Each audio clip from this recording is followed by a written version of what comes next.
Before there were cities, roads, or borders in the Philippines, these islands had already been isolated from the rest of the planet by thousands of kilometers of ocean. And in that isolation, evolution began to create creatures found nowhere else on Earth. An eagle capable of hunting monkeys through the trees at seemingly impossible speeds.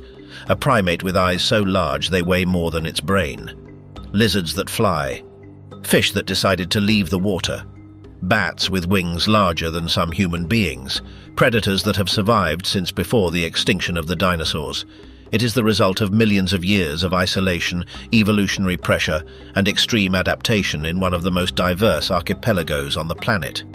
In this documentary, we are going to show you the most extraordinary animals of the Philippines, the creatures that evolution created without repeating the design anywhere else on Earth, and that are disappearing before the world has the chance to know them.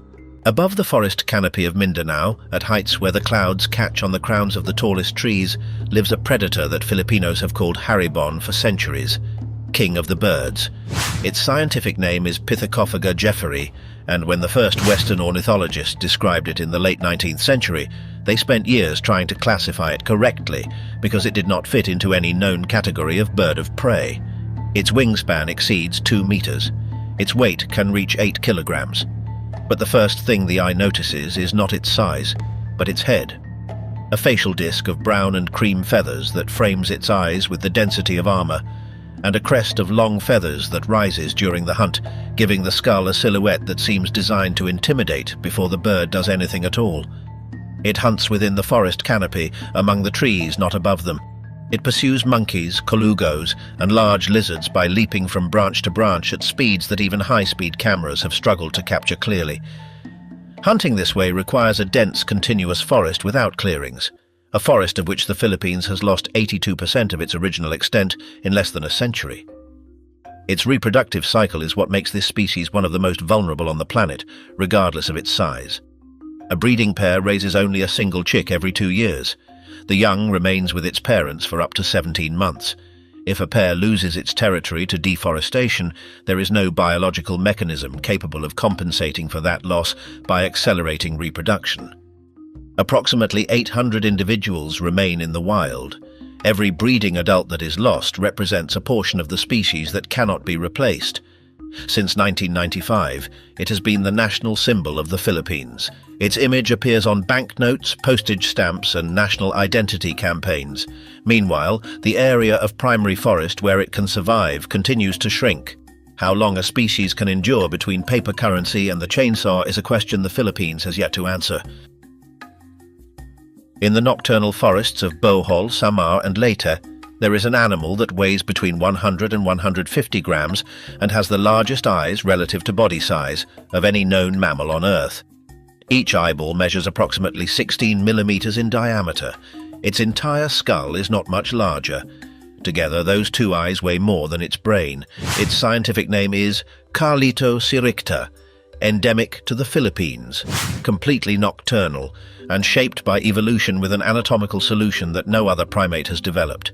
Its eyes are so large that they cannot fit into movable eye sockets. They are fixed in the skull like 2 beacons set into the darkness. To compensate for that immobility, the tarsier can rotate its head almost 180 degrees in either direction, a range of motion closer to that of an owl than to any other primate. But its eye anatomy is not the most remarkable feature of this animal. The tarsier is the only completely carnivorous primate on the planet. It does not supplement its diet with fruit or leaves. It hunts exclusively insects, small lizards, small snakes, and occasionally birds. It does so in complete darkness from tree branches, making leaps that can reach 40 times the length of its own body. Its hind legs have femurs and tibias that are disproportionately long for its size, storing energy like springs before each jump. A tarsier measuring 15 centimeters can cover more than 6 meters in a single leap. It dies in captivity. That fact has a specific mechanism that goes beyond general biological fragility. When a tarsier realizes it cannot escape a threatening situation, it develops a state of acute and irreversible stress. In that state, it may repeatedly strike its head against hard surfaces until it dies. This behavior has been documented in individuals captured for the pet trade, an industry that for decades decimated entire populations of the species in the Philippines before private ownership was banned. Some individuals died in the hands of tourists who simply wanted to photograph them. The ban has been in place since the 1990s. The illegal trade continues, and in the remaining forests, the tarsier still hunts in the darkness with those eyes that cannot move, turning its head almost 360 degrees to see what other primates see with a simple movement of the eyes.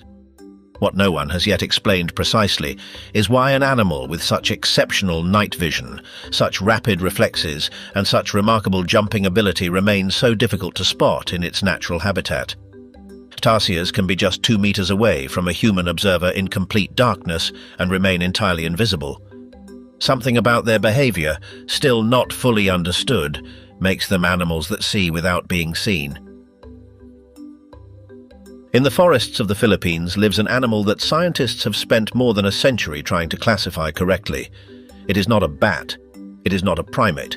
It is not a gliding mammal as described in any zoology textbook.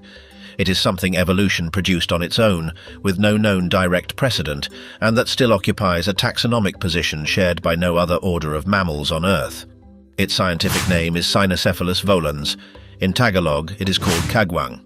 It weighs between 1 and 2 kilograms. It is about the size of a small domestic cat.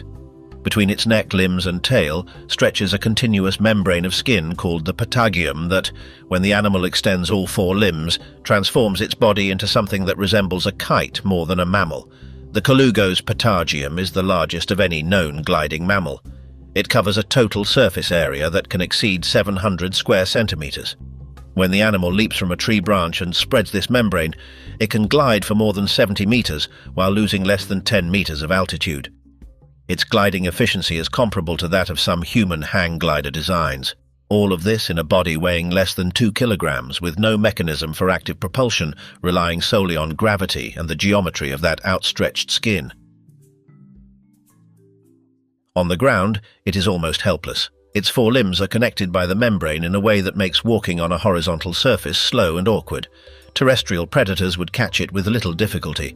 That is why the colugo spends virtually its entire life in a vertical position, clinging to tree trunks, climbing upward with its curved claws, and gliding from tree to tree without touching the ground for days at a time. Its relationship with the forest floor is almost non-existent. What makes the colugo significant beyond its gliding ability is its place on the mammalian evolutionary tree. Genetic analysis places it as the closest living relative of the primates, more closely related to monkeys and humans than any other existing order of mammals. 2 animals that shared a common ancestor approximately 87 million years ago. One evolved hands, complex brains, and language. The other evolved a membrane of skin and the ability to glide through the trees of a tropical archipelago. Which of the 2 took the more efficient path to survival is a question that the deforestation data from the Philippines are beginning to answer in a way that no one expected. The young are born in an extremely underdeveloped state, more similar to that of a marsupial than a typical placental mammal. The mother carries them clinging to her belly for months, with the patagium folded into a protective pouch. During that time, she glides with the young on board, absorbing the additional weight with every leap and adjusting her glide angle while carrying offspring that can represent up to 40% of her own body weight. What no study has yet been able to document clearly is how the colugo navigates through the trees at night, at speeds that make any mid-flight course correction impossible once the glide has begun. The decision of which tree to leap toward, at what angle, and with what initial speed is made in less than a second from a tree branch, in almost complete darkness. And the margin for error is a collision with a tree trunk at 70 kilometers per hour. The world's smallest ungulate has fangs. Not large hooves, not antlers, not the profile that anyone associates with an animal from the deer family. It has fangs. 2 upper canine teeth that in the adult male protrude below the upper lip like curved daggers, disproportionate to a body that weighs less than 2 kilograms and can fit inside a small backpack. Its scientific name is Tragulus nigricans. On the Balabac Islands, at the southern tip of Palawan, Filipinos call it the pilandok. It measures between 40 and 50 centimeters in length, and its legs are about as thick as a pencil. Despite that, it is a true ungulate. a distant relative of deer, giraffes, and bovids, representing an evolutionary lineage that has existed on the planet for more than 30 million years with virtually no significant morphological changes. The fangs are not decorative. Males use them in fights over territory and females, biting each other with a speed that even high-speed cameras can barely capture. An animal weighing less than 2 kilograms fighting with fangs in the darkness of the forest understory is an image that does not fit any intuitive category of what a herbivore is supposed to be. It is primarily nocturnal, following fixed trails that it uses for years, so well established that local hunters know them and use them as trap lines. That fidelity to its roots, which is probably a strategy to minimize the risk of losing its bearings in a dense environment, becomes the species' greatest vulnerability in the face of human pressure. A pillion caught in a trap has no escape mechanism comparable to that of larger animals. Its only real defense is to remain undetected, and a fixed trail in a fragmented forest is a route that sooner or later someone else will discover. It is classified as endangered. The Balabac Islands where it lives have a total area of less than 500 square kilometers. Outside this archipelago, it does not exist in the wild. Whatever happens on those islands over the coming years is the only factor that will determine whether this animal continues to exist. Inside the body of this lizard, between the 3rd and 7th ribs, evolution made a decision that it did not repeat in any other terrestrial reptile on the planet. It elongated those ribs, it made them movable, and between them it extended a skin membrane that remains invisible when at rest, folded against the flanks, and that, when the animal unfolds it, transforms a 20-centimeter lizard into something that the first European naturalists did not know how to describe without using the word dragon. Its scientific name is Draco volans. It inhabits the forests of the Philippines, Indonesia, and southern Asia, and is about the same length as a 20-centimeter pencil. When these modified ribs open like the rods of a fan, the total wingspan of the glide can reach 25 centimeters. With this surface, the animal jumps from a tree trunk and glides up to 60 meters toward another one, losing only about 1 meter of height for every 10 meters of horizontal distance. For its size, it is one of the most efficient gliders in the animal world. What makes Draco volans particularly extraordinary is not only that it glides, but what it uses it for. It does not escape predators by gliding, it defends a territory. An adult male controls between 3 and 5 trees within a radius of around 400 square meters and actively patrols them by gliding between them several times a day. When another male enters that space, the resident unfolds its membranes and glides directly toward the intruder in a display that combines speed, color, and size. The male's membranes are bright orange with black spots, visible from a distance among the vegetation. The females are a more discreet yellowish blue. Reproduction requires the only real contact these animals have with the ground. The female descends, digs a hole about 4 centimeters deep with her head, lays between 2 and 5 eggs, covers them with compacted soil, and remains over that spot for 24 hours without moving. After that, she climbs back into the trees and does not return. The eggs incubate on their own for approximately 30 days. The young emerge without ever having seen either of their parents, and with fully functional membranes from the first day. A predator that flies can be detected and avoided. A predator that climbs the same trunk where the Draco is located faces a problem. This animal can leave the trunk in less than a second and appear 60 meters away without ever touching the ground. But there is a moment when that advantage disappears completely. The 24 hours that the female spends motionless over the nest on the ground. During that interval, the entire escape system built by evolution over millions of years is suspended. Without the binturong, certain trees in the Philippine forest would stop reproducing, not because it is a pollinator or because it digs into the soil, but because it is the only known animal capable of making the seeds of the strangler fig tree germinate after passing through its digestive system. The outer coating of those seeds is so hard that without the specific chemical action of the binturong's intestine, they remain unable to germinate. An entire forest depends on an animal that most people have never heard of. Its scientific name is Archipelago binturong. It weighs between 9 and 14 kilograms. It has the body of a carnivorous mammal, the prehensile tail of a primate, and the face of something that does not quite resemble anything familiar. Long, rigid whiskers, ears with tufts of black hair at the tips, and dark red eyes that in the dim light of the canopy appear to glow. The first European colonizers who described it used two different animals in an attempt to identify it: cat and bear. Neither of the two is correct. The prehensile tail is a rarity among carnivores. Only the binturong and the South American kinkajou have developed it in a fully functional way within this order. That tail can support the animal's entire weight while hanging from a branch, freeing all four legs to manipulate food or to move with a deliberate slowness that has nothing to do with the usual image of a predator. The binturong moves through the canopy with the urgency of someone who knows that no one is going to take away what it has. It is one of the few mammals with delayed implantation, a mechanism in which the fertilized egg can remain in a dormant state inside the uterus for weeks or months before beginning to develop. This allows the female to synchronize the birth of her offspring with optimal environmental conditions, regardless of when mating occurred. In practice, this means that a female can mate at any time of the year and control when her offspring are born with a level of precision that very few mammals achieve. The young are born with their eyes closed and remain with their mother for months. During that period, she actively carries them through the canopy, teaching them routes, food sources, and the boundaries of the territory. This territorial learning is what makes the binturong so vulnerable to deforestation. It is not an animal that easily colonizes new spaces. It needs to know its territory, and that knowledge takes months to build and is lost within hours when a bulldozer opens a forest road. During the breeding season, the male of this species seals his female alive inside a tree. It is not a metaphor.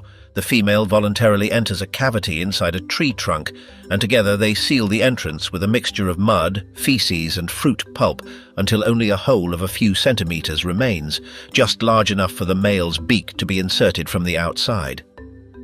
The female remains enclosed inside for approximately 2 months, first incubating the eggs, then raising the chicks. During that entire time, the male feeds her through that narrow opening several times a day, bringing fruit, lizards, and insects. If the male dies during this period, the female and the chicks die with him. Its scientific name is Buceros hydrocorax. In the forests of Luzon, Leyte, and Samar, Filipinos call it kalau, and they have given it the nickname of the mountain clock because its call, a rough and rhythmic cry that can be heard from more than 2 kilometers away, appears with an almost mechanical regularity at dawn and dusk. Indigenous communities in the interior of Luzon used this call to structure the activities of the day long before any other timekeeping system existed in those territories. The casque that crowns its beak, that red and yellow protuberance made of solid keratin that can represent up to 10% of the total weight of the skull, is not an ornament. In males, it functions as an acoustic resonator that amplifies and modifies the tone of the call. 2 males competing for a territory do not physically attack each other at first. They vocalize. The one that produces the most powerful and sustained call generally forces the rival to retreat without the need for physical contact. It is one of the most important seed dispersers in the Philippine forest. It can swallow fruit whole and deposit the intact seeds kilometers away from the original tree. Some canopy trees depend almost exclusively on the hornbill for their dispersal, which turns the disappearance of this bird into a problem that continues decades after its local extinction. The forest loses the bird, and years later it begins to lose the trees that the bird sustained. It is classified as endangered. Hunting for its casque, valued in decorative object markets in Southeast Asia, combined with deforestation, has reduced its populations to increasingly isolated fragments of forest. An animal that needs centuries-old trees with cavities large enough for a female to fit inside cannot adapt to young secondary forests. It needs exactly the type of forest that the Philippines has been losing for decades. The most trafficked animal on the planet is not the elephant. It is not the rhinoceros. It is this one. The Palawan pangolin, whose scientific name is Manis culionensis, has been at the center of the largest illegal wildlife trafficking market in the world for decades, surpassing any other known mammal in volume of trade. The reason is a specific form of cruelty. Its only defense against danger is to curl itself into a compact ball covered with keratin scales so hard that even a leopard cannot open it. That same response that protects it from any natural predator makes it the easiest animal to capture by human hands. A hunter only has to pick it up from the ground. It is endemic to Palawan and the neighboring islands of the Philippine archipelago. It measures between 40 and 60 centimeters without including the tail, which can be just as long as the body. It weighs between 2 and 7 kilograms. Its scales are neither bone nor horn. They are compressed keratin, the same material that forms human fingernails arranged in overlapping plates that cover the entire back, flanks and tail. The belly and the inner parts of the legs are the only areas without protection. It has no teeth.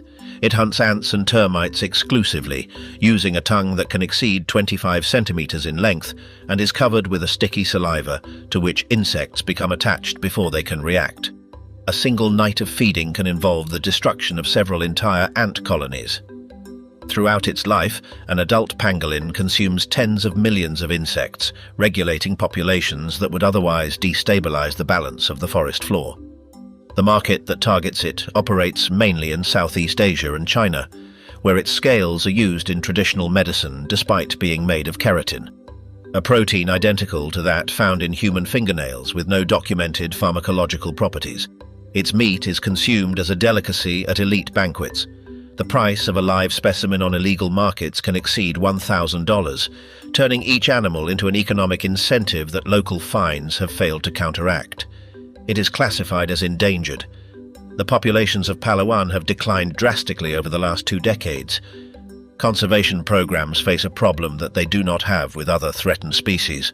Pangolins die with extraordinarily high frequency in captivity, making breeding programs in reserves impossible, unlike those that have worked for other mammals. To save the pangolin, the forest where it lives must be protected, and the forest of Palawan is disappearing for the same economic reasons that fuel the trafficking of the animal that inhabits it. The Philippines is home to some of the largest stick insect species on the planet. The genus Phobeticus includes species that exceed 35 centimeters in length with their legs extended, making some Philippine specimens the longest insects in the known world. But size is not what makes this animal extraordinary. What is extraordinary is the precision of the deception. The surface of the body replicates not only the color of dead wood or green leaves depending on the species, but also their texture. Some species have protrusions that imitate wood knots. Others have irregular edges that replicate the bitten margins of a leaf. Some have spots that simulate fungi or lichens growing on bark. This level of detail is not simple pigmentation. It is body architecture built over millions of years of selective pressure exerted by predators with increasingly sharper vision. When a predator detects and touches them, many species add a second layer of defense. They drop to the ground and remain completely motionless for minutes. An immobile insect on the forest floor is functionally indistinguishable from the hundreds of twigs and dry leaves surrounding it. The fall itself is part of the system. It is controlled, silent, and ends in a specific posture that maximizes camouflage in the new environment. Reproduction does without the male in many Philippine species. Females produce fertile eggs without the need for copulation, a process called parthenogenesis, and those eggs have an outer covering that precisely imitates the seeds of certain plants. Ants collect them and carry them to their colonies, convinced they are transporting food. Inside the anthill, under controlled temperature and humidity conditions, the eggs incubate. The young emerge and escape before being detected as intruders. The insect that does not flee, does not attack, and does not hide has turned invisibility into a system so complex that it includes body architecture, post-detection behavior, and the manipulation of other species for the incubation of its eggs. All of this in an animal whose brain is no larger than a grain of rice. In the forests of the Philippines, there is a frog that eliminated the tadpole. It did not reduce it. It did not shorten it. It eliminated it completely. From the egg emerges a fully formed miniature frog with 4 functional legs, operational lungs, and the territorial behavior of an adult. The aquatic phase that defines the life cycle of almost all known amphibians simply does not exist in Philippine platymantis frogs. The genus Platymantis groups together more than 80 species distributed across the Pacific, and the Philippines concentrates the greatest diversity of the group in the world. Some species measure less than 2 centimeters in their adult state. Others reach 6 centimeters. All share the same exceptional reproductive mechanism. The eggs are laid on land, in damp leaf litter, beneath stones, or inside tree cavities, and they develop completely within the egg membrane without ever needing open water. This has an evolutionary consequence that herpetologists have taken decades to fully understand. Most amphibians are tied to water for reproduction. They need ponds, streams, or any body of water where they can lay eggs and where tadpoles can develop. This dependence radically limits the territories they can colonize. Platymantis frogs do not have that restriction. They can reproduce on the top of a mountain, inside a forest with not a single visible watercourse, or on small islands where permanent bodies of water do not exist. They have colonized habitats that no other amphibian can reach. Inside the egg, the embryo consumes the yolk directly without passing through any intermediate larval stage. Complete development from egg-laying to hatching takes between 3 and 4 weeks, depending on temperature and the humidity of the microhabitat. The young frog that emerges is an exact replica of the adult, functionally autonomous from the very first second outside the egg. Deforestation affects these frogs differently from the way it affects conventional amphibians. It does not deprive them of water, but of the layer of damp leaf litter and the terrestrial microhabitats where they deposit their eggs. A degraded, dry forest floor, without the accumulation of organic matter generated by a mature forest, is a ground where platymantis eggs cannot survive. Several species of the genus are classified as threatened or endangered, and some Philippine islands have lost entire populations without any previous record of how many individuals existed. What nobody knows yet with precision is how many platymantis species exist in the Philippines. Every expedition into uncatalogued primary forest areas discovers new forms. In an archipelago of more than 7,000 islands, with centuries of geographic isolation between them, the true number of species could be significantly higher than what has been recorded so far. 2 meters of reptile moving through a Philippine mangrove produce almost no sound. Varanus salvator can weigh up to 25 kilograms and, in the largest specimens, measures up to 2.5 meters from the snout to the tip of the tail. Despite this, its movement among mangrove roots has a fluidity that does not match any intuition about how an animal of that size should move. When it swims, the tail becomes a muscular paddle that propels the body in a straight line with an efficiency that naval engineers have studied. When it climbs, the curved claws find grip on surfaces that appear vertical and smooth. When it walks on land, the forked tongue emerges and retracts from the mouth every few seconds, reading the air with chemical receptors capable of detecting carrion several kilometers away. It is the largest lizard in the Philippines and one of the largest in the world. Its diet has no practical restrictions. Fish, crabs, turtles, crocodile eggs, snakes, small mammals, carrion in any stage of decomposition. The digestive system of the monitor lizard processes proteins that would kill most carnivores through bacterial poisoning. Its saliva contains dozens of bacterial strains and anticoagulant compounds that in a deep bite can cause an infection capable of incapacitating prey much larger than the lizard itself within a matter of hours. Females deposit their eggs inside active termite mounds, not by digging beside them, but by opening them and placing the eggs inside. Termite mounds maintain an almost constant temperature and humidity throughout the year, conditions that no nest dug in the ground can replicate with the same stability. The termites seal the mound after the intrusion, enclosing the eggs in a biological incubator that the termites themselves maintain without knowing they are doing so. In Philippine mangrove ecosystems, it performs a function that takes decades to become visible when it disappears. As a scavenger, it removes sources of infection that would otherwise contaminate the water and soil. As a predator of the eggs and young of other species, it regulates populations that, without this control, would grow until they collapse their own resources. Mangroves, where the monitor lizard has been eliminated by hunting, show alterations in the food chain that appear years after its disappearance, when it is already difficult to trace the original cause. In several regions of the Philippines, it is hunted for its skin and meat. The market has existed for centuries, and populations in areas with easy access have declined steadily. In the most remote mangroves of the archipelago, where human access remains difficult, monitor lizards continue moving among the roots with that silent efficiency that has been perfected over millions of years. How long these mangroves will continue to remain remote is a variable that the expansion of industrial fishing and tourism is changing every year. The record is documented: 7 meters and 90 centimeters in length, 158 kilograms in weight. It is the longest snake in the world, and it lives in the forests and mangroves of the Philippines. Its scientific name is Malaopithon reticulatus. The scale pattern covering its body, a geometric mosaic of brown, black, and cream that changes slightly in each individual like a fingerprint, is what gives it its name, reticulatus, reticulated, arranged in a net-like pattern. That pattern is not decorative.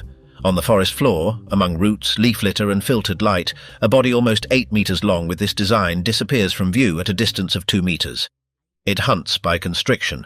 When prey enters its detection range, detected by the heat-sensing pits that flank the snout and perceive temperature differences of a fraction of a degree, the python launches its body forward and wraps the prey in coils of muscle before it can react.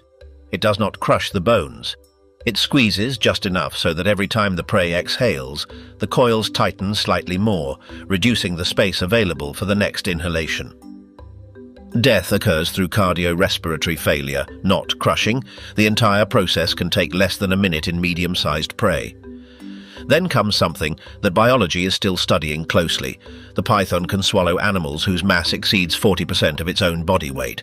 To do this, its jaws do not dislocate, but instead separate thanks to an elastic ligament that allows the mouth to open at an angle of almost 180 degrees. The backward curved teeth anchor the prey, and the body moves forward over it through progressive muscular contractions. An adult python can take between 20 minutes and 1 hour to swallow an adult wild pig. During the following days, its metabolism accelerates up to 10 times its basal rate to process that amount of protein. The stomach produces acids and enzymes in quantities that dissolve bone, hair, and connective tissue within a matter of days. After a meal of that size, it may not eat again for weeks or months. This extreme metabolic cycle, from almost complete inactivity to maximum processing capacity, is one of the most energy-efficient physiological systems documented in any vertebrate. Biologists studying human metabolic diseases have spent years analyzing the mechanisms that allow this animal to activate and deactivate its metabolism without organ damage. In the Philippine forests, where it coexists with human communities, encounters occur with a frequency that no other reptile in the archipelago reaches. There are documented records of attacks on adults. They are not common, but they are not exceptional either. A 7-meter python that decides that something the size of a human is viable prey is not making a calculation error. It is applying the same criteria it uses with any other mammal within that body mass range. In the forests of Panay and Negros, local hunters call it baboy demo. They recognize it before seeing it by the sound, a low, sustained grunt that precedes its appearance among the vegetation. When the animal emerges, the first thing the eye registers is not the body, but the head. 3 pairs of bony protuberances covered with skin that grow on both sides of the snout and over the cheeks, increasing in size throughout the male's life until they completely alter the facial profile. And along the back, a mane of long, stiff hair that rises along the entire spine when the animal feels threatened, making its silhouette appear 1/3 larger than it actually is. Its scientific name is Sus sebifrons. It is endemic to the central Philippine Visayan archipelago and exists nowhere else in the world. The facial lumps that distinguish it from any other known suid are not tumors or deformities. They are anatomical structures unique to the species whose exact function is still debated. Some studies suggest that they protect the eyes during confrontations between males, where the upward curving tusks are the primary weapon. Others suggest that the size of these protuberances functions as a visual indicator of dominance, in the same way as horns in other species. The tusks of the adult male grow in a pronounced curve upward and backward, and in older specimens they can exceed 10 centimeters in visible length. During territorial confrontations, 2 males position themselves parallel to each other and charge laterally, attempting to drive their tusks into the opponent's flanks. The scars accumulated by dominant males throughout their lives form a physical record of each confrontation they have survived. It is an omnivore with a marked preference for roots, tubers, and fallen fruit, which it locates by digging through the forest floor with its reinforced snout. This digging has an effect on the forest soil that ecologists compare to ploughing. It disturbs leaf litter, exposes buried seeds to light, and aerates compacted layers. In forests where the Visayan warty pig has disappeared, understory regeneration shows patterns different from those in forests where it is still present. It is critically endangered. Hunting for human consumption, combined with habitat destruction in the Visayas, one of the regions of the Philippines with the highest population density and the greatest historical loss of forest cover, has reduced its populations to isolated fragments in the higher altitude areas of Panay and Negros. In these fragments, populations are so small that inbreeding is beginning to become an additional risk factor alongside hunting pressure and habitat loss. The last systematic census estimated fewer than 300 individuals in the wild. That number makes it one of the most threatened suids on the planet, in an archipelago where most people do not know it exists. Every night, when the sun disappears over the Philippine archipelago, millions of dark silhouettes begin to fill the sky.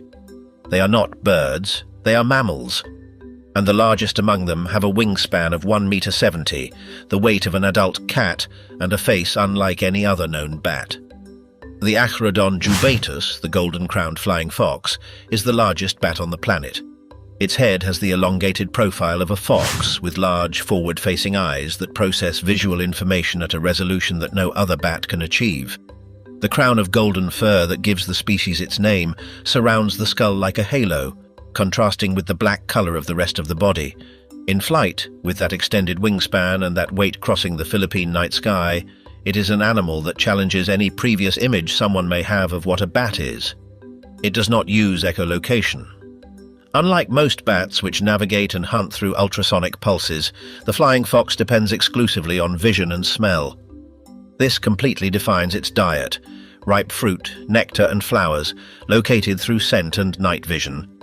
Each night it can travel up to 40 kilometers from its colony to feeding areas, following routes that individuals memorize and repeat for years. What makes this species irreplaceable in the Philippine ecosystem is the scale of what it transports. A colony of golden-crowned flying foxes can contain tens of thousands of individuals. Each one defecates during flight, depositing seeds from fruit consumed hours earlier, kilometers away from the original tree. The seed dispersal carried out by this species in a single night exceeds what any other terrestrial disperser in the Philippine archipelago can accomplish in weeks. There are trees in Philippine forests whose current geographical distribution can only be explained by the historical activity of these bats. Without them, the regeneration of fragmented Philippine forests loses its main mechanism of connection between isolated patches. It is critically endangered. Hunting is the main factor. Its size makes it a profitable target for human consumption, and resting colonies, where thousands of individuals gather in the same trees during the day, are vulnerable to mass hunting in a single event. A colony that is repeatedly disturbed eventually abandons the site, and dispersed individuals have significantly lower survival rates than those that remain grouped.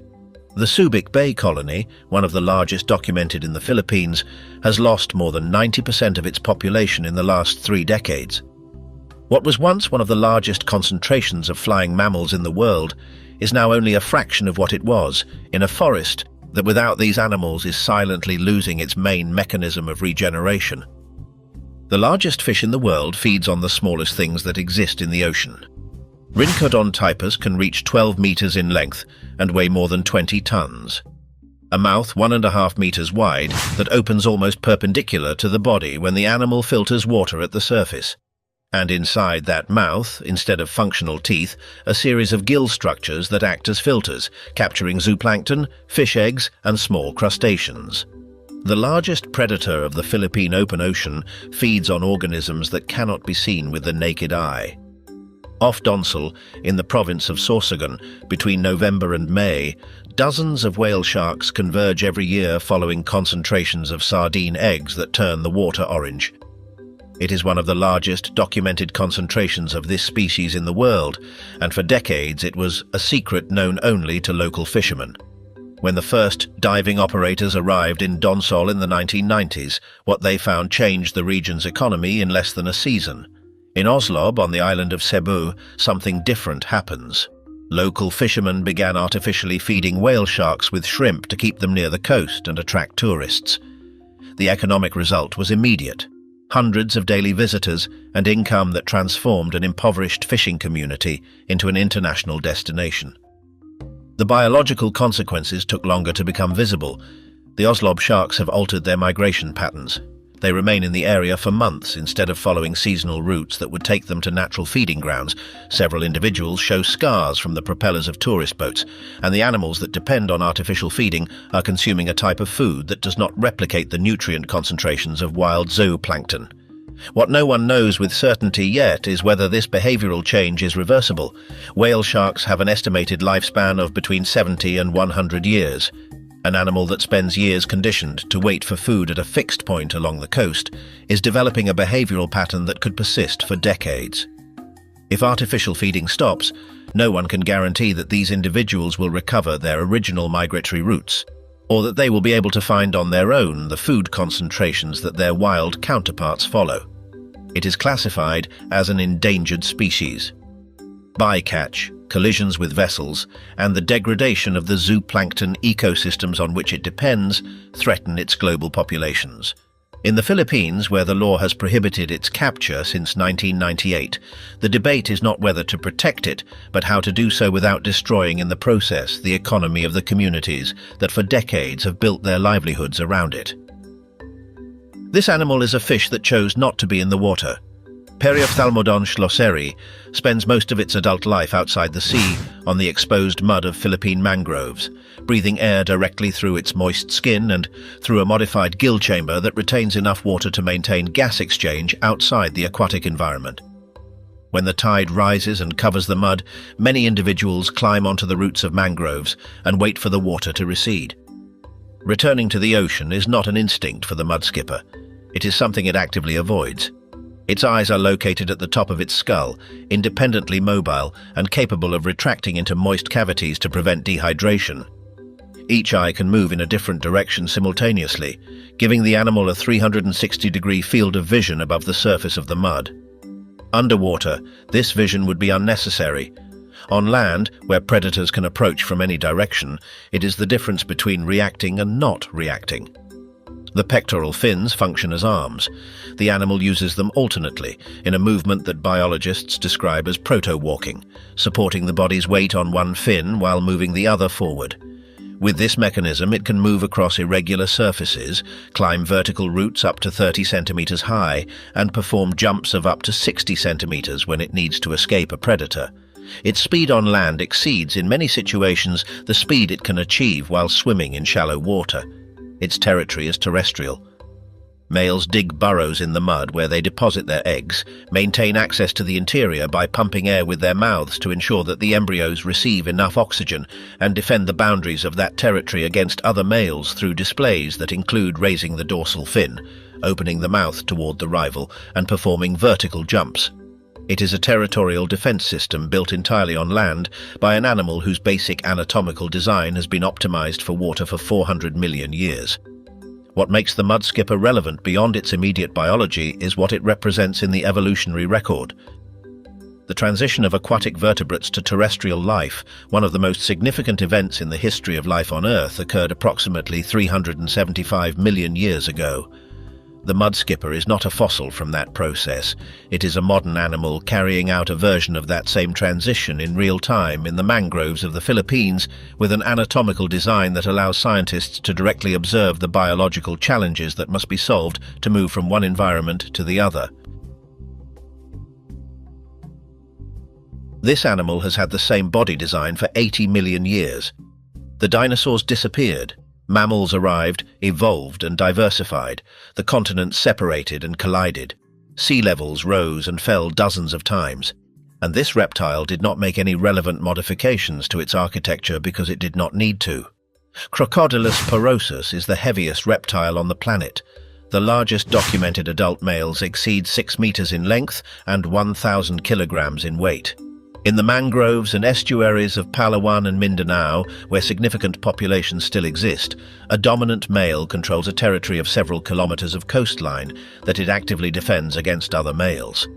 These territories are maintained for years, sometimes decades, by the same individual. The jaw exerts the highest bite force measured in any animal on the planet. More than 16,000 newtons in large specimens, enough to fracture the femur of a water buffalo in a single closure. This force is optimized for holding, not chewing. The crocodile does not crush its prey, it holds it underwater until it drowns or subjects it to the death roll, a violent rotation along the longitudinal axis of its body that tears tissue and disorients any animal not prepared for that three-dimensional movement inside the water. What makes this species particularly dangerous in the Philippine context is its tolerance to salinity. Unlike most crocodiles, Crocodylus porosus can survive indefinitely in salt water thanks to specialized glands in its tongue that actively excrete salt. This allows it to cross oceans between islands, colonize new territories, and appear on coasts where no one expected it. There are documented records of individuals sighted more than 100 kilometers offshore, traveling between islands of the Philippine archipelago. The temperature of the nest determines the sex of the offspring. Above 32 degrees Celsius, males are born. Below that, females. The female builds the nest with decomposing vegetation, whose fermentation heat maintains the necessary temperature, and remains beside it during the 90-day incubation period. When the hatchlings vocalize from inside the eggs, the mother opens the nest and carries them in her mouth to the water. An animal with the most powerful jaw on the planet transports 12-centimeter-long hatchlings between its teeth without harming them. In the Philippines, it is classified as critically endangered. Historical hunting for its skin, combined with the destruction of mangroves, reduced the population to fewer than 200 individuals in the 1990s. Conservation programs have achieved a partial recovery, but conflicts with human communities in coastal areas where the crocodile has reappeared create constant pressure that no law can solve on its own. A 6-meter animal returning to a coast where fishermen work at night is not an abstract conservation problem. If this journey has opened your eyes to an archipelago you probably did not know, subscribe to the channel, activate the bell so you do not miss the next documentary, and tell us from which part of the world you are watching us.